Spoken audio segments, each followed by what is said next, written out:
का एक फलसफा था, एक see the ball hit the ball, देखो और मारो उसको। और एक बहुत सिंपल सी चीज है ये, आपने test cricket, one day cricket, T20 कोई भी चीज हो उसमें ये अब आजमाया था। देखिए मेरा जिस बैकग्राउंड से मैं आता हूँ, मैं एक दिल्ली के स्मॉल टाउन नजफगढ़ से आता हूँ और वहाँ हम लोग बहुत सारी क्रिकेट खेले जिसमें 8 ओवर, 9 ओवर, 10 ओवर और 11 ओवर की क्रिकेट होती थी। तो 20 ओवर का मैच खेलना ही मेरे लिए बहुत बड़ी बात है कि 20 ओवर का मैच खेल रहे थे। उसके बाद फिर 40 ओवर पे गए तो और ज़्यादा बड़ा हो गया। और जब डेज क्रिकेट पे आए तो ऐसा लगा कि पता नहीं ये मैच कब खत्म होगा, होगा कि नहीं होगा। तो वहाँ से जो मेरा माइंड सेट था वो इसलिए था कि मैं 5, 8, 10 ओवर की क्रिकेट खेलता था। 10 बॉलें मिली तो 20 रन बनाने, 20 बॉलें मिली तो 40 रन बनाने। तो माइंडसेट वैसा था, तो वो मैंने कभी चेंज नहीं किया, ना होने दिया, चाहे मैंने डोमेस्टिक क्रिकेट खेली या इंटरनेशनल क्रिकेट खेली। तो आई थिंक उसका मुझे बहुत फ़ायदा हुआ। मेरे लिए वो क्रिकेट खेलना आसान था, लेकिन सबको ऐसा लगता था कि ये शायद डिफरेंट क्रिकेट खेल रहा है, क्योंकि वैसी क्रिकेट किसी ने देखी नहीं थी उस टाइम पे जिस प्रकार मैं बल्लेबाजी करता था। और बहुत सारे लड़के टीम इंडिया में उस बैकग्राउंड से आते हैं, वहां से आते हैं जहां पर गली क्रिकेट खेलते हुए वो आगे की तरफ बढ़ते हैं। और शायद हम कह सकते हैं यही ये 10-15 गेंदों में ही अपने आप को पूरी तरह से दिखा देने का है, क्योंकि इसको बहुत गलत भी माना गया एक वक्त पर। कितनी गालियां IPL को पड़ी, 2020 को पड़ी कि सब क्रिकेट को खत्म करते जा रहे हैं, लेकिन क्रिकेट खेल के जो प्लेयर आता है वो किसी भी T20 मैच में खेलता है और ऐसा लगता है कि वो क्रिकेट को ख़त्म कर रहा है, क्योंकि गली क्रिकेट का एक एडवांटेज है कि गली में आपको सिर्फ एक ही जगह रन बनाने पड़ते हैं। या तो आप स्टेट में रन बनाओगे, या आप सिर्फ ऑफ साइड में रन बनाओगे, या सिर्फ आप लेग साइड में बनाओगे।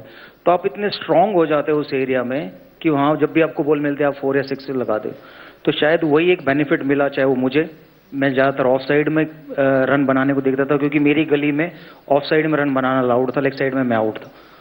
तो MS धोनी की गली में शायद स्ट्रेट अलाउड था, तो इसलिए वो हेलीकॉप्टर शॉट ज़्यादा मारते थे। तो पांड्या की गली में शायद लेग साइड में सिर्फ रन बनाना अलाउड था, ऑफ साइड में आउट था, तो पांड्या इसलिए ज़्यादा लेग साइड में। तो ये बेनिफिट भी तो मिलते हैं। एंड देन जब प्लेयर इंटरनेशनल क्रिकेट पे आता है तो वो एक चीज़ अच्छी करता है कि वो अपनी स्ट्रेंथ पे तो खेलता ही खेलता, साथ में दूसरी जगहों को इम्प्रूव करता है, जिससे कि वो एक बेटर प्लेयर बन सके। और आपने देखा होगा वो हर प्लेयर ने किया, चाहे वो मैं हूँ, चाहे MS धोनी हो, चाहे पांड्या हो, सब लोग करेंगे और करते हैं। तो उससे क्या होता है कि वो एक ओवरऑल अच्छे प्लेयर बन जाते हैं और अपना एक नाम बना लेते हैं। आपने MS धोनी और पांड्या दोनों का जिक्र एक साथ किया है, दोनों एक टीम में खेलते हैं। उम्र का फासला अगर हम देखें, वो हमारी पुरानी सोच की 2020 है, नया क्रिकेट है, यंग लड़के खेलेंगे। आपने अपने रिटायरमेंट के वक्त उम्र की बहुत ज़्यादा बात कह दी थी, उम्र का जिक्र किया था। हालांकि दिखता नहीं है अभी आप जिस तरह के रन बनाकर आए हैं। आपने भले ही भारतीय टीम में ना आप दिखे, आप IPL में ना खेल रहे हो, लेकिन वहां पर बहुत रन बनाए आपने, और क्या जोरदार आपकी वो पारी थी। देखिए टैलेंट है वो तो जाता नहीं, टैलेंट तो रहेगा ही आदमी के अंदर। अगर आप आज सचिन तेंदुलकर को खेलने को बोलें या अपने ऑल स्टार मैचेस देखे होंगे तो सौरव गांगुली को देखा होगा लास्ट 3rd गेम में, उनके अंदर वही पैशनेट था जो वो खेलते थे। 50 रन बनाकर वो उतने ही खुशी खुशी बाहर आए, और बाहर आकर सबने जब उनकी तारीफ की तो वो फूले नहीं समाए। तो कहीं ना कहीं टैलेंट तो है, लेकिन क्या है, शरीर थोड़ा कमजोर पड़ जाता है। हाँ, अब उसी बात पे बीच में मैं आपकी पारी याद करके थोड़ा सा भटक गई अपने सवाल से। उम्र की बात आपने की, महेंद्र सिंह धोनी भी अब यंग हो नहीं रहे हैं, उनकी उम्र भी बढ़ी रही है। बहुत सारे लोग बीच में जब खराब प्रदर्शन आया, सबने कहा कि अब धोनी को रिटायरमेंट ले लेना चाहिए। एक हाई पर छोड़ना ज्यादा अच्छी चीज होती है। अगर धोनी अब लौट चुके होंगे और उन्हें शायद ये अच्छा भी ना लगे सुनकर, क्योंकि उन्होंने कहा कि मैं अभी 2 साल और खेलूंगा, 3 साल और खेलूंगा, अभी सोच भी नहीं रहा हूं इसके बारे में। लेकिन क्या ये वाजिब बात है कि उन्हें वर्ल्ड कप अगर जीत जाते हैं तो अब छोड़ दें? जब आपकी उम्र निकल जाती है तभी आप माइक पकड़ते हैं, तभी आप सूट बूट में बैठते हैं।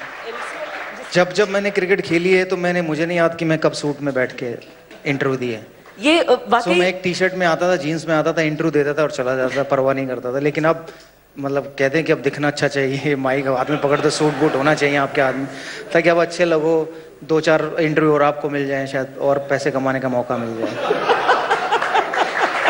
तो शायद ऐसे ही हमने एक हंसते खेलते एक इंटरव्यू में कह दिया कि पाकिस्तानी प्लेयर यहाँ आते हैं, उनको पैसा मिलता है, और वो काफ़ी मतलब बड़ा बन गया हाँ, आपने ट्विटर कहा पे या शोएब अख्तर फेसबुक। इसीलिए तो मैंने खाली शोएब अख्तर का नाम नहीं लिया था, मैंने और भी प्लेयरों का नाम लिया था, जो कि अगर किसी की सेंटिमेंटल हिट्स हुई हैं तो मैं उसके लिए उनसे माफ़ी मांगना चाहूँगा, लेकिन ऐसा कोई कहने का वो नहीं था, क्योंकि मैं खुद पर भी मजाक करता हूँ और दूसरों पर भी मजाक करता हूँ, क्योंकि सिर्फ आप सीरियस टॉपिक पे बात करते हो तो अच्छी बात नहीं है, थोड़ा बहुत हंसी मजाक ज़रूर होना चाहिए। तो हम लोग हंसी मजाक कर रहे थे और वो मजाक मजाक में इतना बड़ा बना दिया मीडिया ने कि बेचारों को थोड़ी प्रॉब्लम हो गई, जिनके लिए मैं माफ़ी चाहता हूँ अगर मेरी वजह से उनको हर्ट हुआ है। तो वो सिर्फ एक मजाक था, उसको मजाक के तौर पे लें, उसे सीरियस बिल्कुल ना लें। प्लेयर्स तो जानते होंगे कि जी बिल्कुल, मतलब एंड ऑफ द डे तो वो मुझे मिलेंगे और वो मुझसे पूछेंगे ज़रूर। जैसे अभी मैं एंटर कर रहा था, वसीम भाई पूछ रहे थे कि सारा पाकिस्तान सर पे आ गया हमारे, तो मतलब ऐसा होना नहीं चाहिए था, क्योंकि एक मजाक था, और आप जब कभी मजाक करते हो तो उसको सीरियसली नहीं लेना चाहिए। जिन्होंने नहीं सुना है वो हम बता दें कि दरअसल एक इवेंट पर आपका वो कमेंट आया था कि शोएब अख्तर ही नहीं, कुछ और पाकिस्तानी खिलाड़ी भी जो हिंदुस्तान आते हैं और जो कुछ कहते हैं, इंडिया की तारीफ करते हैं, इंडिया की तारीफ करते हैं पैसे कमाने के लिए। तारीफ पे तारीफ, तारीफ पे तारीफ। तो इस पर स्पष्टीकरण है कि ऐसा कुछ जी नहीं है। ऐसा कुछ नहीं, वो सिर्फ एक मजाक था कि भाई ऑब्वियसली हम लोग भी कभी पाकिस्तान जाएंगे कुछ न्यूज़ चैनल्स के लिए, तो हम भी यही सोच के जाएंगे कि हम लोग वहाँ पर पाकिस्तान के बारे में अच्छा बोलें, क्योंकि अगर हम वहाँ हैं तो शायद हम सेफ रहेंगे अगर अच्छा बोलेंगे। ये भी हो सकता है कि अगर हम शायद उनकी बुराई करेंगे या गलत बोलेंगे शायद खतरे में भी पड़ सकते हैं। तो हो सकता है इस बात पर जो मैं बोल रहा हूँ तो ये भी कोई एक कंट्रोवर्सी बन जाए। खैर अब हम रिटायर हो गए हैं तो इतनी चिंता नहीं करते कंट्रोवर्सी। आपने कब चिंता की? नहीं, खेलते हुए फिर भी की, जब आप लोगों ने मेरी और धोनी की बहुत लड़ाई की करवाई तब हमने नहीं, की। क्या क्या क्या उस बारे में हम कुछ जान सकते हैं आपसे? जब हम इंग्लैंड गए थे उस वर्ल्ड T20 के लिए और बहुत सारी कहानियां निकली, इस हद तक निकली कि महेंद्र सिंह धोनी को पूरी टीम की परेड करवानी पड़ी मीडिया के सामने कि हम सब एक साथ हैं। जी बिल्कुल ऐसा हुआ, बट मैंने सिर्फ ये पूछा था उस समय कि अगर ऐसा कुछ चल रहा है मीडिया में तो मुझे जाने दो क्लैरिफाई करने के लिए, MS खुद जाए क्लैरिफाई करने के लिए। तब ये गैरी कर्स्टन और MS धोनी का प्लान था कि भाई नहीं, हम सब चलते हैं तो सब उनको बता दें कि हम लोग एक हैं, हमें किसी में कोई लड़ाई नहीं है, और हम लोग यहाँ पर वर्ल्ड कप खेलने आए और वर्ल्ड कप जीतने आए हैं। तो ये उस समय बात चल रही थी। तो अगर वो शायद MS जाके बोलते तो भी सॉर्ट आउट हो सकती थी, मैं जाके बोलता तो भी हो सकती थी, क्योंकि हम एक टीम में एक साथ ट्रैवल करते हैं, एक साथ प्रैक्टिस करते हैं, एक साथ मैच खेलते हैं, शायद होटलों में भी कई बार एक साथ खाना खाने जाते हैं या बैठते हैं एक रूम में, लेकिन ये ज़रूरी नहीं है कि हम हमेशा बात कर रहे हैं। तो उस समय 2 वीडियोज़ ऐसे चलते थे कि एक तरफ सहवाग जा रहे, एक तरफ धोनी जा रहे, बीच में दरार बना देते थे। तो ऐसा दिखाते थे कि इन दोनों के बीच में एक दीवार है, वो चलते चलते भी दीवार भी चल रही है साथ में। तो ऐसा कभी कभी मीडिया कर देता है। उसके बाद जब हम ऑस्ट्रेलिया गए तो भी वहाँ एक ऐसा ही कंट्रोवर्सी खड़ा हुआ कि पूरी टीम गो कार्टिंग करने गई बट सहवाग नहीं गए, सहवाग के चाहते नहीं गए जो, और मेरे चाहतों में कौन थे? VVS लक्ष्मण, ज़हीर खान, गौतम गंभीर। तो ये मेरे चाहते थे जो नहीं गए, क्योंकि सब अपनी फैमिली के साथ थे, सबको ऑप्शनल प्रोग्राम था वो, पर कोई जाना चाहे तो जा सकता है, कोई नहीं जाना चाहे। मेरी फैमिली थी, मेरे बच्चे थे, तो मैं उनके साथ टाइम स्पेंड कर रहा था। लक्ष्मण की फैमिली थी, वो उनके साथ टाइम स्पेंड कर रहे थे। शायद ज़हीर की उस समय कोई गर्लफ्रेंड थी, वो उनके साथ टाइम स्पेंड कर रहे थे। गौतम गंभीर इकलौते ऐसे थे जिनकी ना वाइफ थी ना गर्लफ्रेंड थी, वो क्यों नहीं गए ये मुझे नहीं मालूम। तो जब वो यहाँ आएंगे तब उनसे वो यहाँ आएंगे, उनसे जरूर पूछेंगे हम ये। यानी ये सारी जो खटपट की बातें होती हैं वो कभी था नहीं, एक सामान्य रिश्ता था। जी बिल्कुल, मतलब ऐसा हो ही नहीं सकता। अगर खटपट होती है तो फिर एक ही प्लेयर रह सकता, या तो धोनी रहते या सहवाग रहते। और ये कि जब आप नहीं थे टीम में, उसमें भी लोगों को लगा कि धोनी का हाथ है इसमें कि सहवाग टीम में नहीं है। अब देखिए, मेरा ऐसा मानना है कि एक प्लेयर जब तक परफॉर्म करता है तब तक कैप्टन, कोच, सिलेक्टर सब लोग उसको सपोर्ट करते हैं। जब वो परफॉर्म नहीं करता तो शायद कोई भी सपोर्ट नहीं करता, और ये जायज़ है। मतलब आने वाले टाइम में भी आप देखेंगे जो भी प्लेयर ड्रॉप होगा तो प्योरली अपनी परफॉर्मेंस के हिसाब से ड्रॉप होगा, या कोई और इशू से ड्रॉप होगा, फिटनेस या कुछ और। अदरवाइज जो भी परफॉर्म करता है उसको कोई ड्रॉप नहीं कर सकता। आज अगर आप कहें कि रोहित शर्मा को ड्रॉप करो तो कोई कैसे ड्रॉप कर सकता? मुश्किल है। तो ये जानना जरूरी है कि क्या वीरेंद्र सहवाग उस समय परफॉर्म कर रहा था, नहीं कर रहा था। 3-4 टेस्ट मैच में लगातार फ्लॉप हुआ। उससे पहले 3 वनडे पाकिस्तान से खेले, उसमें भी रन नहीं बनाए। तो उससे पहले भी रन नहीं बनाए होंगे, तो वो काफ़ी लंबा दौर हो गया था रन ना बनाने का। तो शायद उसकी वजह से सिलेक्टरों ने डिसाइड किया कि शायद सहवाग अब फ्यूचर नहीं है, तो हम लोग किसी यंग प्लेयर को देखें और उसे मौका दें। ये बहुत कम खिलाड़ी होंगे जो ऐसा एक्सेप्ट करते होंगे कभी। ये मुझे लगता है कि, और ये ऑनेस्टी आपकी ताकत रही है हमेशा। हालांकि हमें डर भी लगता था एज रिपोर्टर्स आपको कई दफा अप्रोच करने में कि इस ऑनेस्टी के चक्कर में पता नहीं क्या सुनकर चले जाएं। जैसे आपने कहा बीच में एक दीवार सी नजर आती थी, तो कहीं ना कहीं गुनहगार बहुत लोग रहते थे उस वक्त। ये बताइए कि हमने देखा कि डेविड वार्नर ने कैसे खुद को स्टाइल किया आपके ऊपर, कैसे एक एक्सप्लोसिव ओपनर के तौर पर उन्हें अब ऑस्ट्रेलियाई टीम में कितनी मजबूती देते हैं अपनी टीम को। बहुत सारे ऐसे खिलाड़ी हैं, यंगस्टर्स हैं अंडर 19 टीम में, हालांकि आपके भांजे भी हैं रहे उसमें, लेकिन बहुत सारे ऐसे यंग खिलाड़ी कहते रहे कि हम तो इंतजार कर रहे थे कि सहवाग के साथ ओपन करेंगे, कभी ऐसा दिन आएगा। आप अपने आप को उस मेंटोर वाली रोल में देखते हैं? आप टीम इंडिया के साथ उस तरह के रोल में देखते हैं अपने आप को? देखिए, तो अपॉर्चुनिटी है। अगर बीसीसीआई को लगता है कि एक्स जो क्रिकेटर हैं वो कुछ कंट्रीब्यूट कर सकते हैं करंट इंडियन टीम के लिए और उन्हें ऑफर किया जाता है, तो मुझे नहीं लगता कि कोई भी मना करता है। इवन बेस्ट तो ये रहेगा कि हमारे लिए कि अगर जहीर खान या सौरव गांगुली या वीवीएस लक्ष्मण, सचिन तेंदुलकर, ये तो ऑलरेडी कमेटी में हैं और ये लोग अपनी सजेशंस दे रहे हैं बीसीसीआई को। तो अगर जहीर खान जैसे कोई बॉलिंग कंसल्टेंट बनता है या कोई वीवीएस लक्ष्मण या सहवाग जैसा कोई बैटिंग कंसल्टेंट बनता है और सिर्फ वो अपनी एक्सपीरियंस शेयर करता है यंगस्टर से, तो ज़रूर किया जा सकता है। लेकिन end of the day call BCCI को होता है कि कौन आएगा और कौन नहीं आएगा। तो इसमें प्लेयर का कुछ नहीं होता। लेकिन मैंने नहीं सुना कि कभी कोई प्लेयर को ऑफर किया गया कुछ और उन्होंने मना किया हो, चाहे वो गावस्कर रहे हों, एक टाइम पे वो बैटिंग कंसल्टेंट बने थे सौरव गांगुली की कैप्टनसी में, चाहे वो कपिल देव रहे हों, वो बॉलिंग के लिए आए थे जब हमारे कैंप लगते थे। तो जब जब बीसीसीआई ने जिस एक्स क्रिकेटर को बुलाया है वो ज़रूर गया।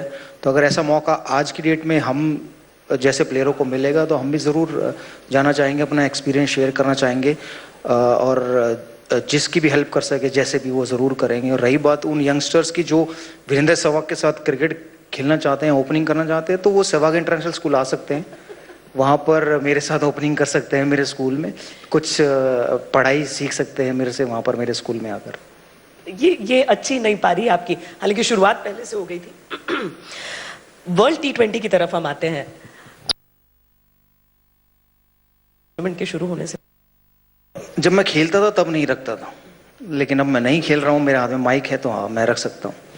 क्योंकि खेलते वक्त ऐसा होता है जब हम लोग फेवरेट हुए हैं तब हम लोग उस फाइनल तक नहीं पहुँच पाए थे, सिवाय 2011 वर्ल्ड कप के। तो उस समय शायद बात अलग थी। उस समय कोई ये सोच ही नहीं रहा था कि हम लोग फेवरेट्स हैं या हम लोग जीतेंगे या हारेंगे। हम लोगों का सिर्फ एक ही मानना था कि जस्ट आप जाओ, क्रिकेट खेलो और वापस आ जाओ, जो भी होगा देखा जाएगा।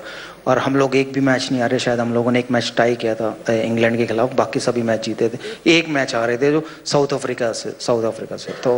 तो ऐसा होता है जब आप सोचते हो कि आप फेवरेट हो, आपको ये ट्रॉफी जीतनी है, तब आप नहीं जीत पाते। जब आप सिर्फ जाते हो ब्लैंक माइंड से और सिर्फ क्रिकेट खेलते हो, अच्छी क्रिकेट खेलते हो, तब आप वो ट्रॉफी जीत जाते हो। हर बार हम वर्ल्ड T20 में जाते थे तो उससे पहले IPL खेलना पड़ता था, तो उस वजह से कई दफ़ा ये फटीग फैक्टर रहता था, ये भी कि सारे खिलाड़ी अलग अलग टीमों में खेल रहे हैं, एक साथ नहीं खेला है। इस बार ऐसा नहीं है, हम एक ज़्यादा पॉजिटिव चेंज देख रहे हैं। देखिए, इस बार ऐसा है कि हमारी टीम ऑस्ट्रेलिया T20 खेलने की वहाँ जीत के आई है, श्रीलंका से खेली वहाँ जीती है, अब एशिया कप गए थे वहाँ जीते हैं। तो एक कॉम्बिनेशन जो बन गया है जिसके बिहाफ पे मैं कह सकता हूँ कि हमारे 99% चांसेस हैं जीतने के। और कि वर्ल्ड कप इंडिया में भी हो रहा है, क्योंकि हमें मालूम है इंडिया में जैसे जैसे क्रिकेट खेली जाएगी वैसे वैसे विकेट स्लो और थोड़ी हेल्पफुल होगी स्पिनर्स के लिए। और हमारे पास 2 बेस्ट स्पिनर्स हैं, प्लस पार्ट टाइमर भी हमारे स्पिनर्स हैं। तो कहीं ना कहीं हमारे चांस और टीमों से बेहतर हैं T20 वर्ल्ड कप जीतने के। और अगर मैं 3 और इंडिया के अलावा चुनने के लिए कहूँ, टॉप 4 कौन सी टीमें हो सकती हैं? देखिए, हमारे ग्रुप में इंडिया, पाकिस्तान, न्यूजीलैंड और ऑस्ट्रेलिया है, तो इनमें से 2 ही जाएंगी। तो मेरा ऐसा मानना है कि इंडिया और न्यूजीलैंड 2 टीमें यहाँ से क्वालिफाई कर सकती है और दूसरे ग्रुप से साउथ अफ्रीका और वेस्ट इंडीज, ये टॉप 4 टीम हो सकती है जो सेमीफाइनल खेलेंगे। इसको और नैरो करेंगे, फाइनल की तरफ बढ़ेंगे? शायद इंडिया वेस्ट इंडीज या India south Africa final. India West Indies या इंडिया साउथ अफ्रीका। मैं चाहती हूँ कि आप लोगों में से भी अगर कोई सवाल पूछना चाहता है तो अपने सवाल तैयार रखें। अच्छा, पहली शुरुआत।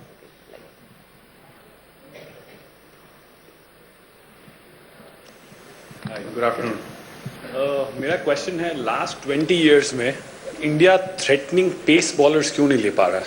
Batting is very good, fielding is decent, एक threatening pace bowler in last 20 years जो एक कंसिस्टेंटली ओवर टाइम एक थ्रेड दे। आई मीन लास्ट मैच में भी अपन ने यस्टरडे भी देखा कि लास्ट 4 overs 49 रन्स। तो एक राउंड द सेम सिचुएशन होता है कि डेथ ओवर्स में कंसिस्टेंटली कोई यॉर्कर डाल के एक थ्रेटनिंग ऑपोजिशन को दे। नहीं, मेरा ऐसा मानना है हमारे पास है उमेश यादव और वरुण जो कंसिस्टेंटली 145 140 से ऊपर डाल सकते हैं।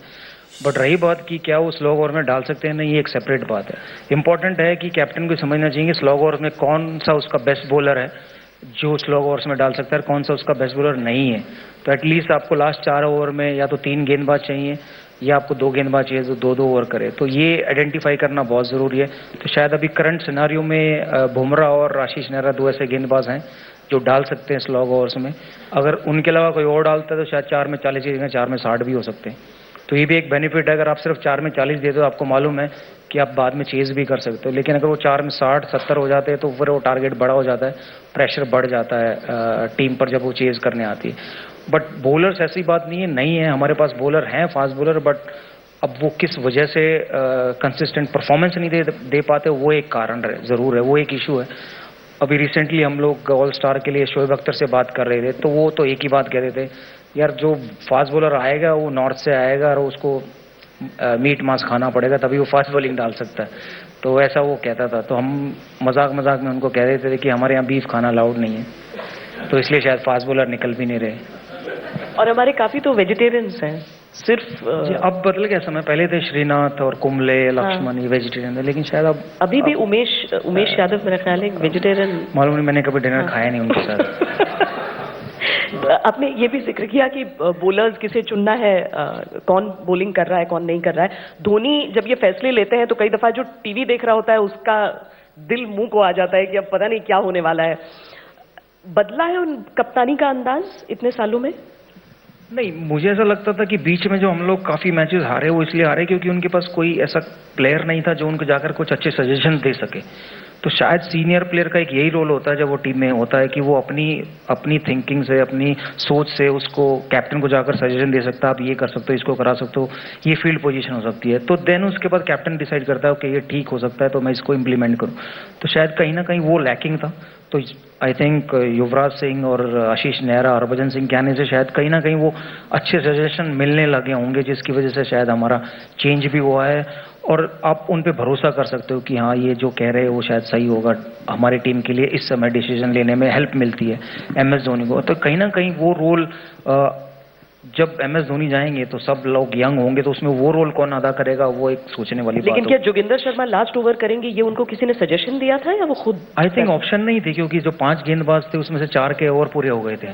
तो जो जोगिंदर थे उन्होंने 3 डाले थे, तो शायद उन्हीं का ओवर बचा हुआ था, या 2 ओवर डाले थे उन्हीं का 1 ओवर बचा हुआ था शायद, इसलिए उन्होंने स्पिनर को ना देकर उन्हीं को दिया। अगर वो पार्ट टाइमर यूसुफ को देते शायद हरभजन, क्योंकि पिछले डरबन वाले मैच में उन्होंने 3 छक्के मारे थे हरभजन को, शायद इस डर से भी नहीं दिया हो कि फास्ट बॉलर को देते हैं हम जोगिंदर शर्मा को, शायद वो काम कर जाए। लेकिन अपना फैसला, और देखिए मैं ग्राउंड पर नहीं था, मैं बाहर था, वो मैच में खेल नहीं रहा था फाइनल। तो हो सकता है कहीं ना कहीं जब वो गौतम गंभीर, MS धोनी, युवराज सिंह और हरभजन ये इकट्ठे हुए कि करना क्या है, किसको देना है, तो उन्होंने एक कलेक्टिव डिसीजन लिया होगा, ठीक है कि ये सजेशन है कि आप जोगिंदर शर्मा से कराइए।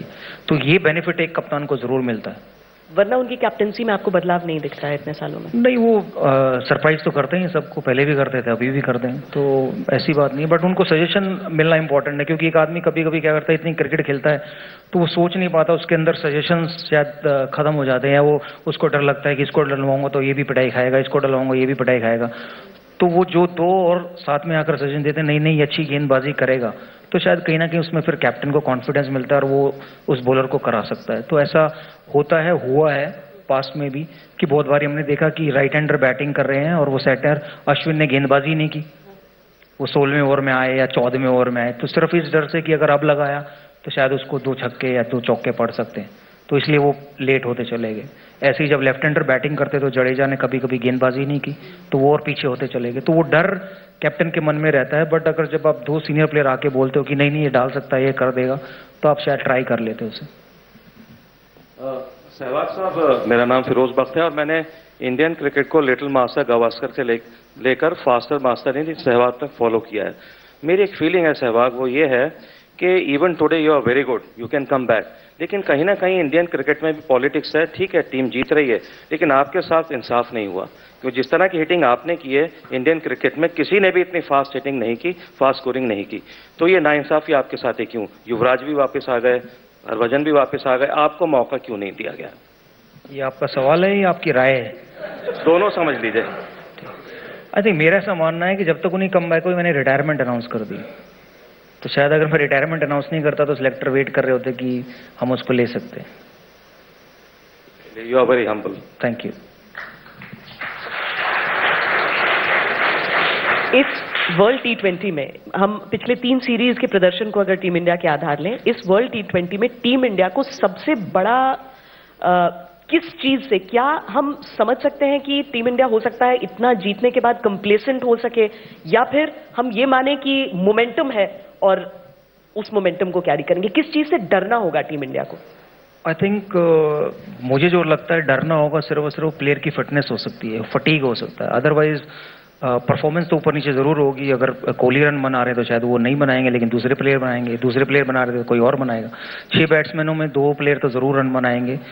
लेकिन अगर फटीग फैक्टर होता है तो वो एक इम्पॉर्टेंट है। अगर प्लेयर को इंजरी हो जाती है तो फिर कोई नया प्लेयर आके ज्वाइन करेगा इस टीम को, तब एक कॉम्बिनेशन बिगड़ सकता है। तो ऐसा अगर प्लेयर सब फिट रहे तो शायद मुझे नहीं लगता कि उनको किसी भी चीज़ की ज़रूरत है सोचने की, या कोई इम्प्रूव करने की, या किसी और बारे में सोचने की। क्योंकि जब आप अच्छी क्रिकेट खेल रहे हो तो आप सोचते नहीं हो, सिर्फ आप जाते हो, क्रिकेट खेलते हो और वापस आ जाते हो। आपको पता है कि आपने अच्छी क्रिकेट खेलनी है और आप जीत जाओगे मैच, तो कोई मुश्किल नहीं आएगा।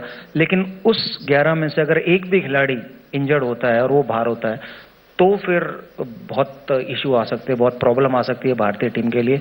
अगर यही, जैसा कि हम लोग जब 2011 में खेल रहे थे तो एक ही टीम खेलती जा रही थी, सडनली आशीष नेहरा इंजर्ड हो गए, तो हमारे पास ये सवाल उठ गया, हम खिलाएं किसको? क्या श्रीशांत डाल देंगे गेंदबाजी, क्या और जो एक और फास्ट बॉलर बैठे थे वो डाल देंगे, या क्या होगा, कौन देखेगा? तो ऐसा ही हुआ, श्रीशांत ने शायद पूरे 10 ओवर भी नहीं डाले कोटे के फाइनल में। तो ये एक बड़ा इशू हो जाता है जब आपका कोई एक परमानेंट मेंबर होता है प्लेइंग 11 का, वो इंजर्ड हो जाता है, फिर कोई दूसरा आता है। इस बार की कौन होगा हमारे लिए? गट फीलिंग और परफॉर्मेंस दोनों को जोड़कर पूछ रही हूँ।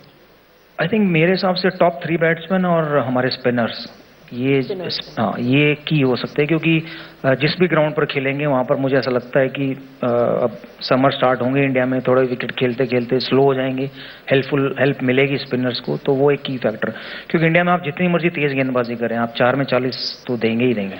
ऐसे में हरभजन सिंह बेंच पर ही दिखे हैं, आप देखने को मिलेगा शायद कि वो शायद प्लेइंग 11 का हिस्सा भी हो, वो डिसाइसिव हो सकते हैं। जी बिल्कुल हो सकते हैं, क्योंकि यही एक सरप्राइज है जो MS दे सकते हैं आप लोगों को इस T20 वर्ल्ड कप में, कि वो 3 स्पिनर के साथ भी उतर सकते हैं। जैसा कि हम लोग पिछले वर्ल्ड कप T20 जो बांग्लादेश में हुआ था, हरभजन, अश्विन और मिश्रा के साथ खेले थे। तो ऐसा हो सकता है। इस सरप्राइज के लिए तैयार रहेंगे हम। युवराज सिंह पहले टिक कर खेले उस मैच में, उससे पहले कॉन्फिडेंस उतना नहीं दिखा था, अगले मैच में आए फिर लगा जैसे वही युवराज सिंह ने अब अपने अंदर के डर को सेटल कर दिया होगा। तो मुझे नहीं लगता उनके अंदर कोई डर था या डर है, क्योंकि वो एक ऐसे खिलाड़ी, उन्हें मालूम है कि उनकी स्ट्रेंथ और वीकनेस क्या है, इतना खेल चुके हैं, इतना एक्सपीरियंस है उन्हें। हालांकि सब लोग बात कर रहे हैं कि वो बड़ा स्लो खेलेगी, लेकिन उसमें सिर्फ बनाने भी केवल 84 रन थे। तो इंडिया को मैच जीतना जरूरी है, 10 ओवर में जीते या 20 ओवर में, ये इंपॉर्टेंट नहीं है। इंपॉर्टेंट है इंडिया मैच जीते। तो हम लोग सब लोग सिर्फ जो जैसी बैटिंग करता है उसके हिसाब से सोचते हैं और बोलते हैं कि नहीं नहीं वो बड़ा स्लो खेला, वो बड़ा तेज खेला। अगर वो तेज खेल के और जल्दी आउट हो जाते तो फायदा क्या होता? हो सकता है इंडिया मैच हार जाता। तो इम्पोर्टेंट था कि जिस मैच में उन्होंने केवल 20 बॉलों में 30 रन या 12 बॉलों में 30 रन बनाए, उनको लगा कि उस समय उनको वो चार्ज लेना चाहिए और विराट कोहली के सर से प्रेशर हटाना चाहिए, और उन्होंने ऐसा ही किया। स्पिनर जैसे ही आया, उनकी स्ट्रेंथ थी, उन्होंने छक्के मारने स्टार्ट किए। तो ये उनको मालूम है कि कब कैसा खेलना है। तो यही एक एक्सपीरियंस प्लेयर का फायदा होता है। और जब एक्सपीरियंस प्लेयर उतरता है तो वो अपनी कैलकुलेशन के साथ उतरता है कि आज उसने किस तरह की बैटिंग करनी है और आज किस बॉलर को टारगेट करना है, ये उसे पता होती है। तो शायद वो मौका देख रहे थे, जैसे स्पिन आएगी तो वो मारेंगे। एंड देन जैसे उन्होंने वो 2 या 3 छक्के मारे एक ओवर में, उसके बाद वो खुल गए, उनकी बॉडी खुल गई। देन उसके बाद उन्होंने फास्ट बॉलिंग को भी मारना शुरू किया। पाकिस्तान